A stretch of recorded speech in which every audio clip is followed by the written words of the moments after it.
Hello friends, आज हम पढ़ने वाले हैं कुमार गौरव सर का जो ब्रह्मास्त्र चल रहा उसमें मॉडर्न हिस्ट्री की सेकंड क्लास।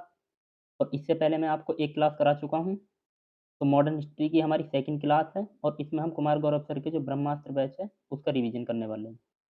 तो देखिए, इसमें हम पहले वाली क्लास में पढ़ चुके थे सबसे पहले कि भारत में यूरोप वाले कौन आए थे, तो पुर्तगाली आए थे। उसके बाद आए थे डच और उसके बाद आए थे ब्रिटेन वाले। तो ये तीनों हमने पढ़ लिए थे पहले वाली क्लास में। तो आज हम पढ़ने वाले हैं डेनिस के बारे में। तो जो डेनिस ईस्ट इंडिया कंपनी थी, इसकी स्थापना होती है सन 1616 में। और इसकी पहली व्यापारिक कोठी कहाँ खोली जाती है, तो ये 1620 में त्रावणकोर में खोली जाती है, जो कि केरल में पड़ता है। बात करें इसके कंपनी के मुख्यालय की, तो ये श्रीरामपुर बंगाल में खोला जाता है। और सन 1845 में जो डेनिस थे, वो कंपनी को अंग्रेजों को बेच देते हैं और वापस डेनमार्क चले जाते हैं। तो बस डेनिस के बारे में इतनी ही पढ़नी है कि इनकी पहली कोठी कहाँ खुलती है, तो 1620 में त्रावणकोर में। और ईस्ट इंडिया कंपनी की स्थापना कब होती है, तो 1616 में। और कंपनी का मुख्यालय कहाँ खोला जाता है, श्री रामपुर में। और 1845 में ये अपनी कंपनी को बेचकर चले जाते हैं डेनमार्क। तो ये हो जाते हैं हमारे डेनिस के बारे में। अब देखिए, फ्रांसीसी आते हैं इसके बाद। तो फ्रेंच ईस्ट इंडिया कंपनी की स्थापना कब होती है, ये होती है 1664 में। कौन करता है, तो कोलवर्ट ने की थी, जो कि लुई 14वां का वित्त मंत्री था। जो लुई 14वां था उसका वित्त मंत्री था कोलवर्ट, और कोलवर्ट ने स्थापना करी थी फ्रेंच ईस्ट इंडिया कंपनी की 1664 में। बात करें इसकी, भारत में पहली जो फैक्ट्री खोली जाती है, कहाँ खोली जाती है, तो ये खोली जाती है सूरत में सन 1668 में। तो पहली कोठी 1668 में सूरत में खोली जाती है। अब देखो, दिल्ली पर कौन है इस टाइम पर, मतलब दिल्ली पर जब औरंगजेब था उस टाइम तक तो सत्ता सही थी, लेकिन औरंगजेब की सन 1707 में मृत्यु हो जाती है। और इसके बाद में जो मुगल हैं वो कमज़ोर होना स्टार्ट हो जाती हैं, उनकी जो शक्ति है वो कमज़ोर होने स्टार्ट हो जाती है। तो जो क्षेत्रीय शक्तियाँ हैं वो अपने आप को स्वतंत्र करना स्टार्ट कर देती हैं। जैसे यहाँ पर बंगाल, हैदराबाद, यहाँ पर मराठा हो जाते हैं। तो ये अपने आप को स्वतंत्र करना शुरू कर देते हैं। तो इंग्लैंड और फ्रांस में विश्व स्तर पर संघर्ष चल रहा है। जो सप्तवर्षीय युद्ध है वो स्टार्ट हो चुका है। बात करें कि अतः भारत में भी इनके युद्ध होना स्वाभाविक होगा। तो अब क्या होंगे, फ्रांस और ब्रिटेन वालों के युद्ध होने स्टार्ट हो जाएंगे। ये मैंने बनाई है हैदराबाद, और यहाँ पर हो जाता कर्नाटक। अब आप कहोगे कर्नाटक तो इस वाले कोस्ट पर पड़ता है, पश्चिमी कोस्ट पर। लेकिन उस टाइम पर कर्नाटक इसे कहा जाता था, जो पूर्वी तट का था तो उसे कहा जाता था कर्नाटक। तो कर्नाटक पूर्वी तट पर था उस टाइम पर।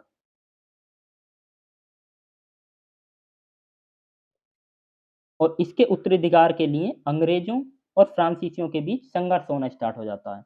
मतलब कर्नाटक के युद्ध होंगे अब। तो कर्नाटक के युद्ध, 3 युद्ध हुए थे। कब से कब तक, सन 1746 से सन 1763 तक 3 युद्ध होते हैं। तो पहला कर्नाटक का युद्ध कब होता है, ये होता है सन 1746 से और 1748 तक। क्या कारण था, तो ये कारण था अंग्रेज कैप्टन बर्नाट द्वारा फ्रांसीसी जहाज़ों पर अधिकार करना। तो जो अंग्रेज़ों का कैप्टन था, कैप्टन बर्नाट, उसने फ्रांसीसी जहाज़ों पर अधिकार कर लिया था। तो इसलिए फ्रांस और ब्रिटेन के बीच युद्ध होता है, कर्नाटक का पहला युद्ध। संधि, तो इसमें संधि कौन-सी होती है? बहुत पूछी जाती है, एक्स-ला-शापेल की संधि। एक्स-ला-शापेल की संधि। तो ये होती है कर्नाटक के पहले युद्ध के बाद। अब आता है सेकंड युद्ध। तो सेकंड युद्ध, कर्नाटक का सेकंड युद्ध होता है 1749 से 1754 तक चलता है ये। क्या कारण था इसका? तो कारण था कर्नाटक व हैदराबाद का उत्तराधिकार। कर्नाटक और हैदराबाद, जो ये हैदराबाद है और कर्नाटक है, इसका उत्तराधिकारी किसे बनाना है, इसके ऊपर युद्ध हुआ था हमारा सेकंड। संधि कौन सी होती है, तो संधि होती है पांडिचेरी की संधि, जो कि इसमें क्या होता है, डुप्ले हार जाता है। जो ये युद्ध था इसमें डुप्ले हार जाता है। तीसरा युद्ध, कर्नाटक का तीसरा युद्ध होता है सन 1756 से 1763 तक। सप्तवर्षीय युद्ध होता है ये। कारण था इसका कनाडा पर उत्तराधिकार का। सप्तवर्षीय युद्ध, तो वहाँ पर सप्तवर्षीय युद्ध चल रहा है, इसलिए यहाँ पर भी युद्ध स्टार्ट हो जाता है। और संधि होती है पेरिस की संधि। तो ये संधि भी ध्यान रखनी है कि पहले युद्ध के बाद एक्स-ला-शापेल की संधि, दूसरे युद्ध के बाद पांडिचेरी की संधि, तीसरे युद्ध के बाद पेरिस की संधि। नेक्स्ट देखिए, अब एक नोट दिया गया है, 1760 में वांडीवास का युद्ध होता है। तो ये याद रखना है, इंपॉर्टेंट है ये। पूछा गया क्वेश्चन है कि वांडीबास का युद्ध कब हुआ था? तो ये हुआ था 1760 में। किस-किस के बीच हुआ था? तो अंग्रेज और फ्रांसों के बीच। जो फ्रांसीसी थे उसके और अंग्रेजों के बीच। अंग्रेजों की तरफ से कौन था? तो आयरकूट था और फ्रांसीसी की तरफ से काउंट द लिली था। और इसमें विजेता कौन होते हैं? तो अंग्रेज इसमें विजेता हो जाते हैं। अब एक क्वेश्चन पूछा गया था देखो कि सेकंड आंग्ल-फ्रांस युद्ध में कौन-सी संधि हुई थी? तो सेकंड आंग्ल-फ्रांस युद्ध कब हुआ था? आंग्ल किसे कहते हैं? अंग्रेजों को। तो अंग्रेज और फ्रांसों के बीच में जो सेकंड युद्ध हुआ था कर्नाटक वाला, उसमें कौन-सी संधि थी? तो अलीनगर की संधि, ऑप्शन बी एक्स-ला-चैपल की संधि, ऑप्शन सी पांडिचेरी की संधि और ऑप्शन डी पेरिस की संधि। तो सेकंड वाली कौन-सी थी? पांडिचेरी की संधि थी। और ये किस-किस में पूछा देखो यूपी पीसीएस में, एसएससी सीएचएसएल में। तो एक क्वेश्चन पूछा गया है कि सेकंड वाली जो संधि थी वो कौन-सी थी? पांडिचेरी की संधि। पहली वाली कौन-सी थी? एक्स-ला-शापेल की संधि और थर्ड वाली थी पेरिस की संधि। अब मैंने ये चार्ट बनाया था, जिससे कि याद रहे इम्पोर्टेंट चार्ट कि कौन-सी कंपनी कब आई थी, कब उसकी स्थापना हुई थी और भारत में पहली फैक्ट्री कहाँ पर खोली थी उसने।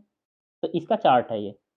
देखो पुर्तगाली, सबसे पहले पुर्तगाली आते हैं, तो उनकी ईस्ट इंडिया कंपनी की स्थापना कब होती है? तो सन 1498 में होती है। इसने पहली फैक्ट्री कहाँ खोली थी? तो कोचीन में खोली थी सन 1503 में। डच आते हैं उसके बाद, तो डच ईस्ट इंडिया कंपनी की 1602 में स्थापना होती है। मसूलीपट्टनम में अपनी फैक्ट्री खोलते हैं पहली और 1605 में खोलते हैं। अंग्रेज ईस्ट इंडिया कंपनी, जो ये ईआई से इसका मतलब है ईस्ट इंडिया कंपनी। तो अंग्रेज ईस्ट इंडिया कंपनी सन 1600 में बनती है और इसकी पहली फैक्ट्री सूरत में खुलती है सन 1608 में। डेनिश ईस्ट इंडिया कंपनी सन 1616 में स्थापना होती है और त्रावणकोर में इसकी पहली फैक्ट्री सन 1620 में खोली जाती है। फ्रांस ईस्ट इंडिया कंपनी 1664 में बनती है ये और सूरत में इसकी पहली फैक्ट्री खुलती है सन 1668 में। और इसकी ट्रिक है याद करने की कि पुत्र ने डच में अंग्रेजी डिश फ्री में खाई। पुत्र ने डच में अंग्रेजी डिश फ्री में खाई।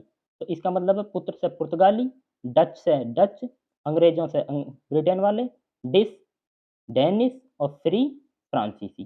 तो इनका क्रम है कि सबसे पहले पुर्तगाली आए थे, उसके बाद डच आए थे, उसके बाद अंग्रेज आए थे, उसके बाद डेनिश आए थे और सबसे लास्ट में आए थे फ्रांसीसी।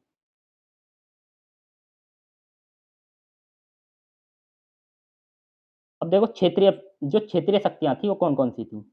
ये मैंने भारत का एक छोटा-सा नक्शा-सा बनाया है, जिससे कि आपको ध्यान रहे कि कहाँ पे कौन है। तो यहाँ पर था जो सिखों का राज्य था, सिख यहाँ पर थे, दिल्ली ये है, यहाँ पर पानीपत और यहाँ पर राजपूत थे, यहाँ पर मराठा थे, यहाँ पर हैदराबाद और ये अभी मैंने बताया था आपको कर्नाटक के युद्ध हुए थे अभी और ये बंगाल और ये हो जाता मैसूर। तो ये क्षेत्रीय शक्तियाँ थीं। बंगाल, हैदराबाद, कर्नाटक, मैसूर, अवध, मराठा और सिख। और मराठाओं में कई सारे थे जैसे पेशवा, भोंसले, होलकर, गायकवाड़, सिंधिया, ये कई सारे थे इनमें मराठाओं में। नेक्स्ट देखिए आप। अब सबसे पहले देखते हैं हम बंगाल को। तो बंगाल का जो क्षेत्र था, अब इस टाइम पे क्या-क्या है देखो, बिहार, झारखंड, पश्चिम बंगाल और बांग्लादेश, इन सभी को मिलाकर उस टाइम का क्या था, बंगाल था ये। और ये क्यों महत्वपूर्ण था? क्योंकि इसमें गंगा और जो ब्रह्मपुत्र है, उसका डेल्टा बना था और जहाँ पर वो भूमि उपजाऊ थी। तो यहाँ पर क्या है, बंगाल में उपजाऊ भूमि है, इसलिए इसे स्वतंत्र करना चाहते हैं और इसकी जो दिल्ली से दूरी अधिक है, तो यहाँ पर आना-जाना कम रहेगा। जो दिल्ली के मुगल हैं, उससे आना-जाना कम हो जाता है, इसलिए दिल्ली से क्या है, इसकी दूरी अधिक है। बात करें कि दिल्ली पर कौन है इस टाइम पे, तो औरंगज़ेब हैं। औरंगज़ेब ने क्या करा कि बंगाल में अब खुद तो जा नहीं सकता वहाँ पर राज करने के लिए, तो वहाँ पर दीवान और सूबेदार बिठाए। दीवान क्या था? दीवान जो था ये मुर्शिद कुली खां था, मुर्शिद कुली खां और जो यहाँ का सूबेदार था, वो अजीमुन था, अजीमुशान। औरंगज़ेब की मृत्यु के बाद मुर्शिद कुली खां ने बंगाल पर अपना अधिकार कर लिया और इसे स्वतंत्र घोषित कर दिया। तो मुर्शिद कुली खां ने मुर्शिदाबाद को अपनी राजधानी बनाया। मुर्शिद कुली खां कब से कब तक राज करता है? सन 1700 से और सन 1727 तक इस पर राज करता है, बंगाल पर।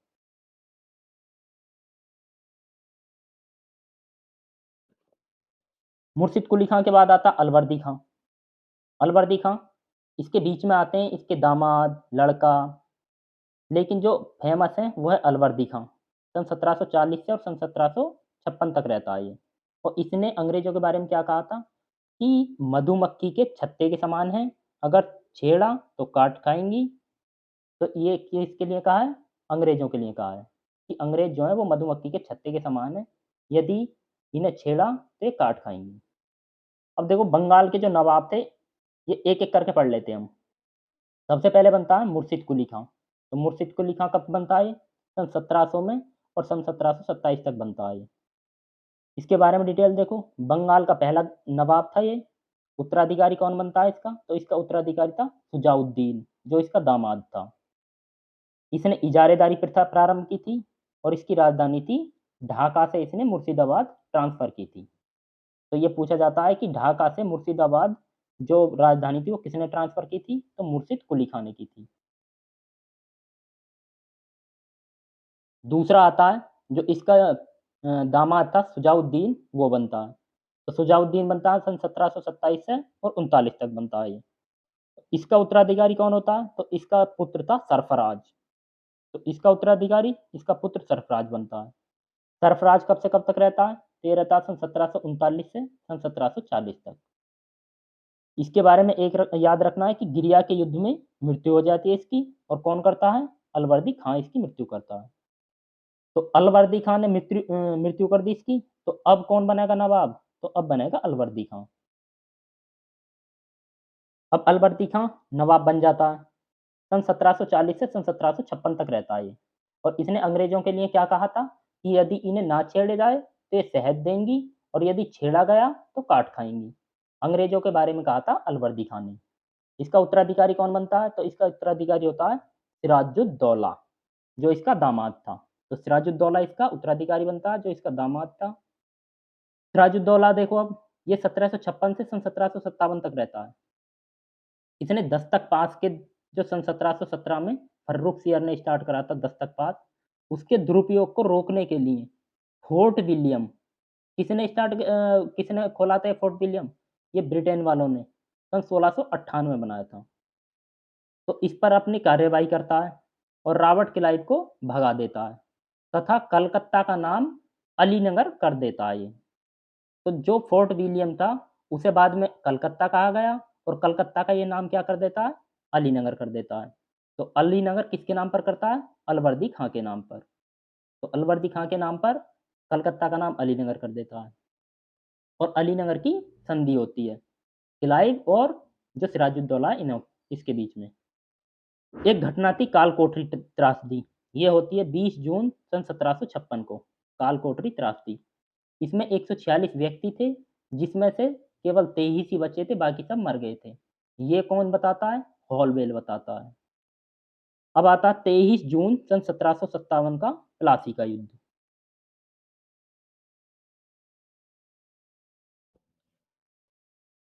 जो प्लासी का युद्ध हुआ था, ये किस-किस के बीच हुआ था? तो सिराजुद्दौला होता है, जो बंगाल का नवाब था उस टाइम पर और इसके विपरीत कौन होता है?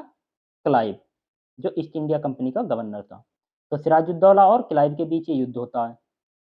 जो सिराजुद्दौला का सेनापति था, मीर जाफ़र, वो क्या करता है? इसे धोखा दे देता है। सिराजुद्दौला को सेनापति जो था इसका मीर जाफ़र, वो धोखा दे देता है और इसे कहा गया था क्लाइव का गीदड़। मीर जाफ़र को क्लाइव का गीदड़ कहा गया है। सिराजुद्दौला के साथ मीर मदन एवं मोहनलाल ने इसमें भाग लिया था।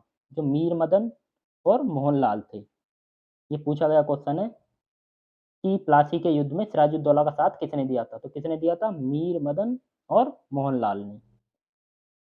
अब देखो, जब ये हार जाए क्योंकि इसमें क्या होता है प्लासी के युद्ध में, इसमें सिराजुद्दौला हार जाता है और हारने का कारण क्या था? मीर जाफ़र का धोखा देना।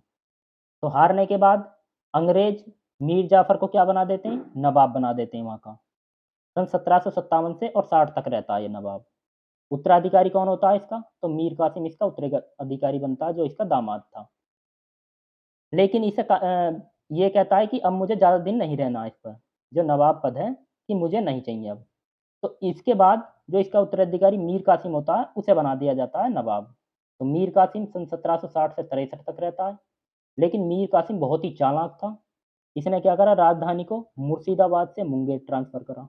तो ये क्वेश्चन पूछा जाता है कि राजधानी मुर्शिदाबाद से मुंगेर किसने ट्रांसफ़र की थी?